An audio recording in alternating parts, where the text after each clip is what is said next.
मेरे प्यारे साथियों, नमस्कार। फ्रेंड्स, आज मैं आप सबसे अनुच्छेद 370 पर जो उच्चतम न्यायालय का निर्णय आया है उस विषय पर बातें करने जा रहा हूं।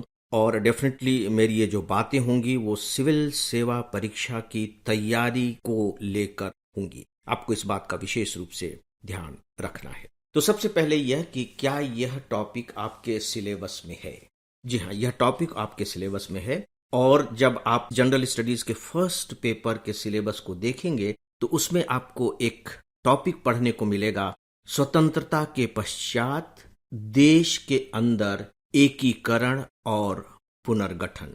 देश के अंदर एकीकरण और पुनर्गठन। जाहिर है कि जम्मू कश्मीर का जो मामला है या जम्मू कश्मीर का भारत में जो विलय हुआ, इसके बाद जो एकीकरण के प्रयास हुए, जो राज्यों के पुनर्गठन हुए, वो सारे के सारे टॉपिक इस एक के अंदर कवर हो जाते हैं। यानी कि यह टॉपिक बाकायदे आपके सिलेबस में दिया हुआ है, बिटवीन द लाइंस, भले ही वह स्पष्ट रूप से उल्लिखित न हो। क्या इस पर प्रश्न पूछे जाते हैं?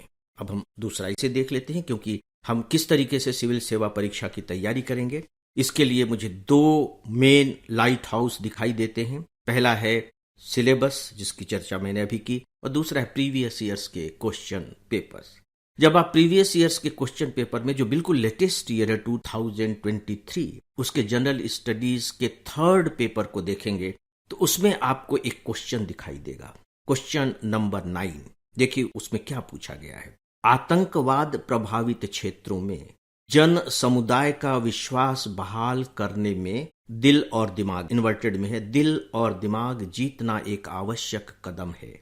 इस संबंध में जम्मू और कश्मीर में संघर्ष समाधान के भाग के रूप में सरकार द्वारा अपनाए उपायों पर चर्चा कीजिए। 150 शब्दों में आपको लिखना है और इसके लिए 10 नंबर निर्धारित किए गए हैं। इसका मतलब यह हुआ कि नहीं, जम्मू कश्मीर का टॉपिक केवल आपके सिलेबस में ही नहीं है बल्कि एग्जामिनेशन की दृष्टि से भी इंपॉर्टेंट है। और जाहिर है कि अब जबकि सुप्रीम कोर्ट का इस पर डिसीजन आया है अनुच्छेद 370 को लेकर के, तो वह भी आपके लिए महत्वपूर्ण हो जाता है। यह एक बात मैं आपसे और करना चाहूंगा। अभी मैंने कहा कि 2023 में यह प्रश्न पूछा गया है मुख्य परीक्षा में।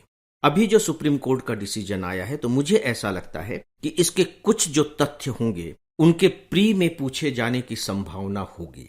हो सकता है कि अगले वर्ष की मुख्य परीक्षा में जम्मू कश्मीर को लेकर कोई प्रश्न न हो। तो क्या आप जम्मू कश्मीर के इस टॉपिक को बहुत हल्के रूप में लेंगे? बिल्कुल भी नहीं। याद रखिए कि भले ही 2024 में कोई प्रश्न न पूछा जाए, लेकिन 2025 में भी नहीं पूछा जाएगा, ऐसा मानकर आपको नहीं चलना चाहिए। तो जो करंट अफेयर्स की जो प्रिपरेशन होती है फ्रेंड्स, वो इसी तरीके से होती है कि आप ये मान करके चले कि आगे 2-3 साल तक इस पर प्रश्न पूछे जा सकते हैं, राइट? अब सवाल ये उठता है कि अभी जो सुप्रीम कोर्ट का डिसीजन आया है, आप इसे समझेंगे कैसे? देखिए, सुप्रीम कोर्ट ने अभी जो 3-4-5 जो इंपॉर्टेंट बातें कही हैं उन्हें तो आप रट सकते हैं, लेकिन रटने से बात बनती नहीं है, बात बनेगी समझने से। तो जब हम इसे समझने की कोशिश करेंगे तो आपको फिर उस बॉलर की तरफ पीछे जाना होगा जो क्रिकेट में बॉलिंग करने के लिए पीछे जाता है और फिर आगे दौड़ता है। तो आगे तो हम पहुंच गए अपने पॉइंट पर जो सुप्रीम कोर्ट का आज डिसीजन है, लेकिन हमें थोड़ा पीछे जाना होगा। यानी कि हमें देखना पड़ेगा कि हमारे राष्ट्र का एकीकरण कैसे हुआ है, यानी कि जो रियासतें थी उनका विलीनीकरण कैसे हुआ है, और इसके बाद खासकर जम्मू कश्मीर का भारत में विलय कैसे हुआ है। आपको यह भी समझना पड़ेगा कि अनुच्छेद 370 क्या है। फिर आपको यह भी समझना पड़ेगा कि सरकार ने बाकायदे 5 अगस्त 2019 को जो अनुच्छेद 370 को रद्द करने का बहुत ही साहसिक और ऐतिहासिक निर्णय लिया था, वो क्या था। जब आप इन सब को समझ लेंगे तब कहीं जाकर जो सुप्रीम कोर्ट ने अभी बात कही है उसे अच्छे से समझ सकेंगे, और तभी जाकर यदि इस पर कोई प्रश्न पूछा जाता है, चाहे वो प्री के हों या मेंस के, उनके आप सही सही उत्तर भी दे सकेंगे। दोस्तों, इसीलिए तो यह एग्जाम इतना कठिन है, अदरवाइज और क्या कठिन है, राइट? तो आइए अब मैं बात करूंगा कि जम्मू कश्मीर पर सुप्रीम कोर्ट का क्या निर्णय रहा है। जम्मू कश्मीर में जो अनुच्छेद 370 लागू किया गया था उस पर सुप्रीम कोर्ट ने कौन कौन सी बातें कही हैं।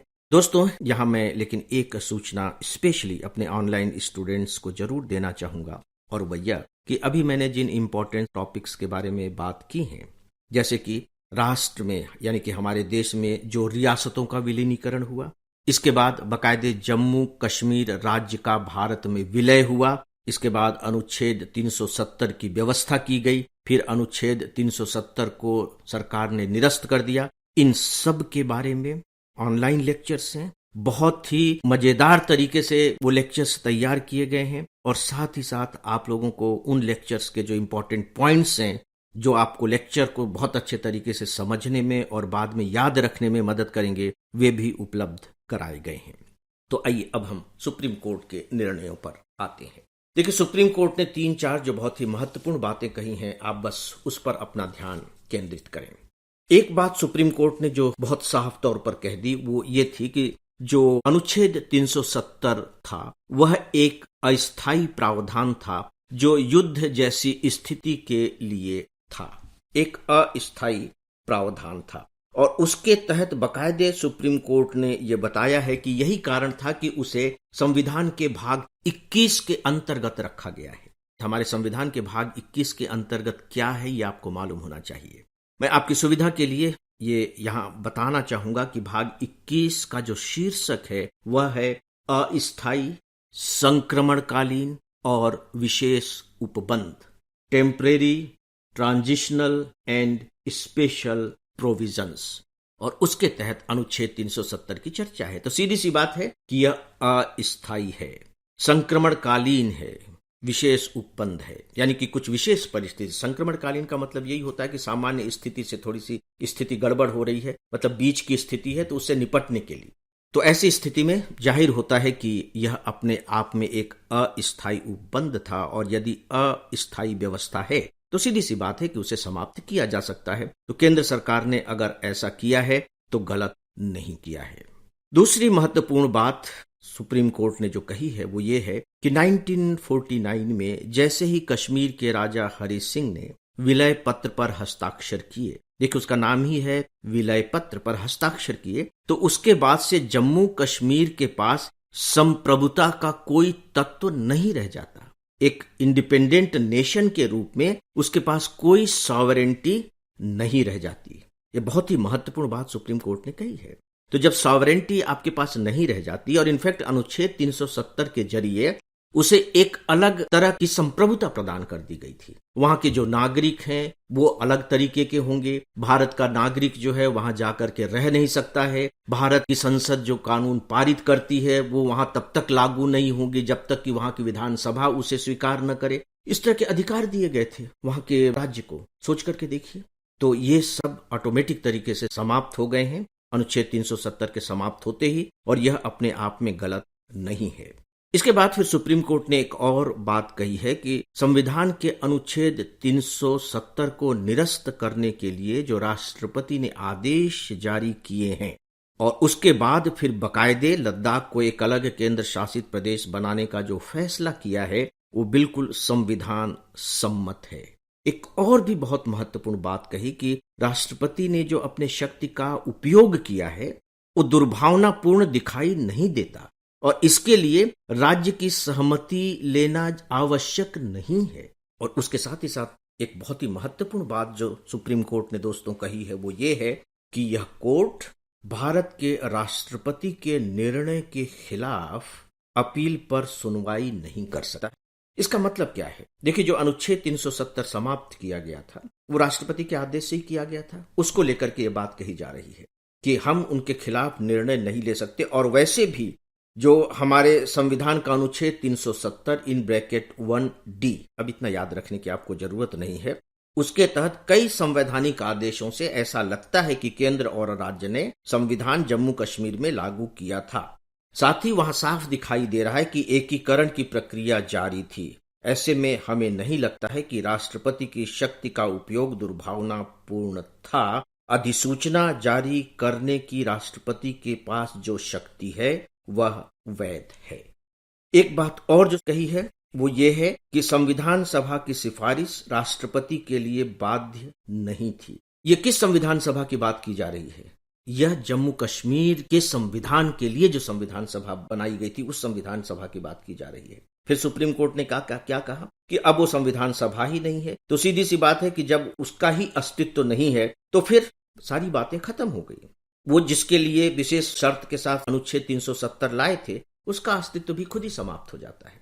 तो इस तरह से दोस्तों कुछ बहुत ही महत्वपूर्ण बातें यहाँ सुप्रीम कोर्ट ने अपने इस डिसीजन में कही है। इसका मतलब यह हुआ कि अब इस डिसीजन के साथ ही दो वाक्य में यहाँ आपसे अंत में कहना चाहूंगा, और वो ये है कि जम्मू कश्मीर के हर नागरिक पर भारतीय कानून लागू होंगे, साथ ही हर भारतीय को कश्मीर में वे सभी अधिकार मिलेंगे जो देश भर में मिलते हैं। यह बहुत महत्वपूर्ण बात है कि 5 सदस्यों वाली संविधान पीठ ने सर्वसम्मति से यह फैसला दिया है। यह बात अलग है कि जो जस्टिस कौल हैं उन्होंने एक बात और कही। उन्होंने ये कहा कि खासकर जम्मू कश्मीर में जो अभी तक हिंसा हुई है, जबरदस्त हिंसा हुई, उन मामलों की देखरेख करने के लिए एक अलग से समिति गठित की जाए, यह उन्होंने अपनी तरफ से मांग की है।